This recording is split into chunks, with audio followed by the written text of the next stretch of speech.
बहुत बड़ा मामला, एक बहुत अहम खबर आपके सामने रखते हैं। भारत के रूस से बढ़ते ताल्लुकात। असल में रूस ने कह दिया है, भारत ने नहीं कहा है, बल्कि रूस ने ही कह दिया है कि हम इंडिया तक अब रेलवे लाइन बिछाने वाले हैं।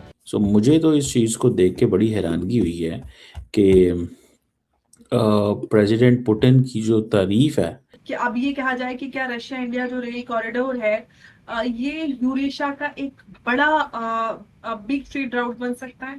रशिया की कैपेसिटी देखिए, आप स्क्रीन पर भी देख सकते हैं। ये मैं नहीं कह रहा, ये दुनिया भर के दिफाई मुबस्सिरीन कहते हैं। पहली बात तो ये है कि इंडिया और रशिया ने बड़ा एक एग्रीमेंट किया है। ये बड़ा इंटरेस्टिंग एग्रीमेंट है। इंडिया और रशिया के बीच में रेलॉस जो है वो साइन हुआ था, जिसके अंदर बताया जाता है कि 3,000 रशियन ट्रूप्स और उनके शिप्स और उनके फाइटर जेट्स इंडिया के अंदर आके तैनात हो सकते हैं। इंडिया रशिया से भी तेल लेता है और ईरान से भी लेता है।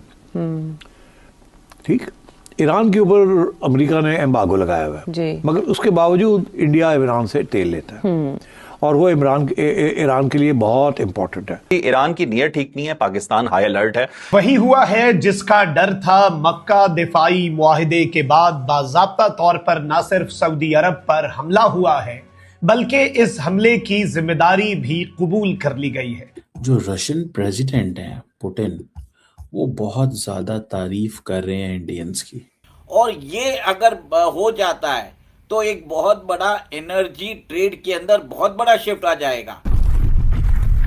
नमस्कार दोस्तों, जय हिंद। जैसा कि आज की क्लिप में आपने देखा, रूस अब भारत तक पहुंचने के लिए एक ऐसा नया रास्ता तलाश रहा है जो आने वाले समय में दोनों देशों के व्यापार की तस्वीर बदल सकता है। रूस के उप प्रधानमंत्री मरात खुशनुलिन ने भारतीय महासागर तक नया रेल कनेक्शन विकसित करने की संभावना पर जल्द विचार करने की बात कही है। प्रस्तावित रूट तुर्कमेनिस्तान, ईरान, अफगानिस्तान और पाकिस्तान से होकर भारत तक पहुंच सकता है। इस प्रोजेक्ट का सबसे बड़ा फायदा भारत और रूस के बीच व्यापार को हो सकता है। समुद्री रास्तों पर निर्भरता कम होने के साथ रूस से भारत तक सामान पहुंचाने में लगने वाला समय भी काफी घट सकता है। इसी के साथ दिल्ली से मॉस्को तक सीधी ट्रेन सेवा की संभावना पर भी चर्चा हो रही है। दोनों देशों के बीच दूरी करीब 5,800 से 6,000 किलोमीटर है, लेकिन कई देशों से गुजरने वाले संभावित रेल कॉरिडोर की लंबाई करीब 7,000 किलोमीटर तक हो सकती है। अगर यह योजना जमीन पर उतरती है तो भारत और रूस के बीच कनेक्टिविटी का एक नया अध्याय शुरू हो सकता है। से इंडिया तक ट्रेन सुनने में ये सिर्फ एक रेलवे प्रोजेक्ट लगता है, लेकिन एक्चुअली ये proposal global energy security, sanctions और जियोपॉलिटिक्स का एक बड़ा सिग्नल हो सकता है। रशिया के डेप्यूटी प्राइम मिनिस्टर मरात ने कहा है कि मॉस्को को इंडियन ओशन तक रेल कनेक्टिविटी जो है वो एक्सप्लोर करनी चाहिए, क्योंकि स्ट्रेट ऑफ हॉर्मुज और जो इस तरह के मैरीटाइम चोक पॉइंट्स हैं उन पर जियोपॉलिटिकल रिस्क जो है वो बढ़ता जा रहा है। उन्होंने पॉसिबल राउट्स में ईरान, अफगानिस्तान, पाकिस्तान और इन सब का जिक्र किया और कहा कि इंडिया तक पहुंच देने वाले जो कई सारे कोई भी ऑप्शन जो है वो कंसीडर किए जा सकते हैं, जिसमें कई सारे कंट्रीज हो सकते हैं। लेकिन यहाँ पर सबसे इम्पोर्टेंट बात ये है और ये पॉइंट निकल कर आता है कि ये कोई finalise Russia India railway project नहीं है। ये फिलहाल रशिया की तरफ से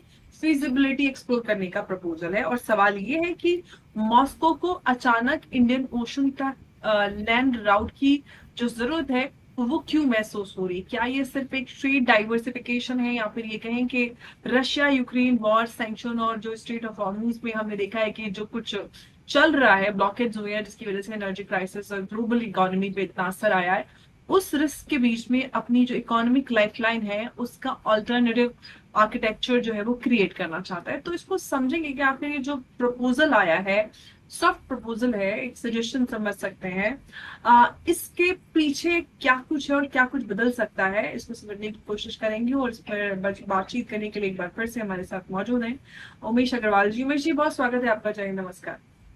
जय सिया राम अंबर जी। जय श्री राम।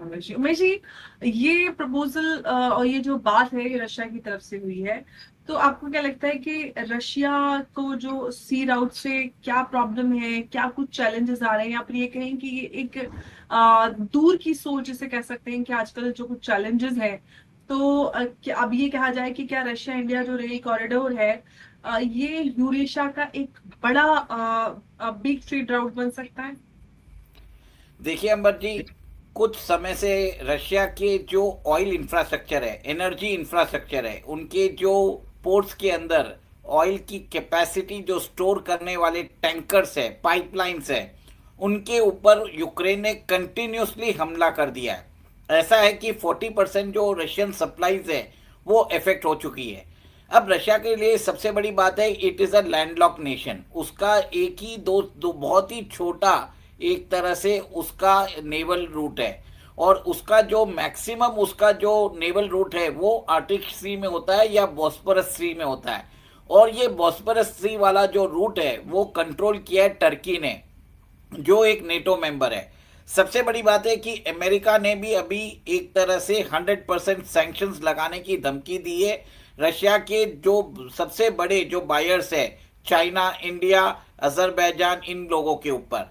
अब सबसे बड़ी बात है कि अब रशिया चाहता है कि उसका जितना भी ऑयल ट्रांसपोर्टेशन या गैस का ट्रांसपोर्टेशन हो वो पाइपलाइन के थ्रू हो। इसके लिए रशियन प्रेसिडेंट ने ये आइडिया फ्लोट किया है।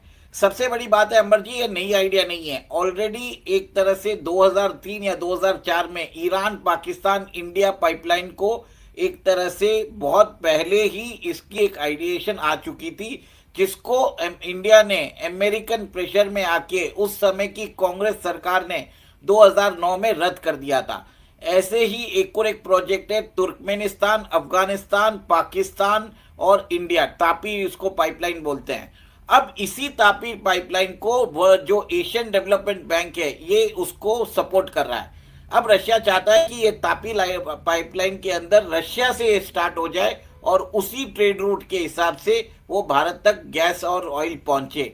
सबसे बड़ी बात यहाँ पर यह है कि आज इंडिया, पाकिस्तान और चाइना के बीच में जियोपॉलिटिकल टेंशन्स हैं, और ये अगर हो जाता है तो एक बहुत बड़ा एनर्जी ट्रेड के अंदर बहुत बड़ा शिफ्ट आ जाएगा। क्योंकि आप ये देखिए कि जो अमेरिकन इंफ्रास्ट्रक्चर है, अमेरिकन इंश्योरेंस कंपनीज है, अमेरिकन शिपिंग कंपनीज है, अमेरिकन जो इंफ्रास्ट्रक्चर बना हुआ है जो मैरीटाइम ट्रेड को हैंडल करता है, उन सबको फर्क पड़ने वाला है अगर ये हो जाता है। और सबसे बड़ी बात है कि ब्रिक्स समिट होने वाली है अगले महीने भारत के अंदर, जिसमें सारे ब्रिक्स नेशन आने वाले हैं। व्लादिमीर पुतिन आ रहे हैं, उसके अंदर जी जिनपिंग आ रहे हैं, पजेश्किन आ रहे हैं, और ये हो भी सकता है क्योंकि आप ये देखिए कि ब्रिक्स नेशंस जो हैं अपने आप को डी डॉलराइजेशन करना चाहते हैं, वो अमेरिकन इंफ्रास्ट्रक्चर को चैलेंज कर रहे हैं। और सबसे बड़ी बात है कि कोई भी अमेरिकन जो इंफ्रास्ट्रक्चर अमेरिका के जो एग्जिस्टिंग वर्ल्ड ऑर्डर को चैलेंज करता है, अमेरिका तब छोड़ता नहीं है उस कंट्री को। एक तरह से डायरेक्ट वॉर है against the American government, American survival, क्योंकि आज अमेरिका सर्वाइव कर रहा है डॉलर के हिसाब से,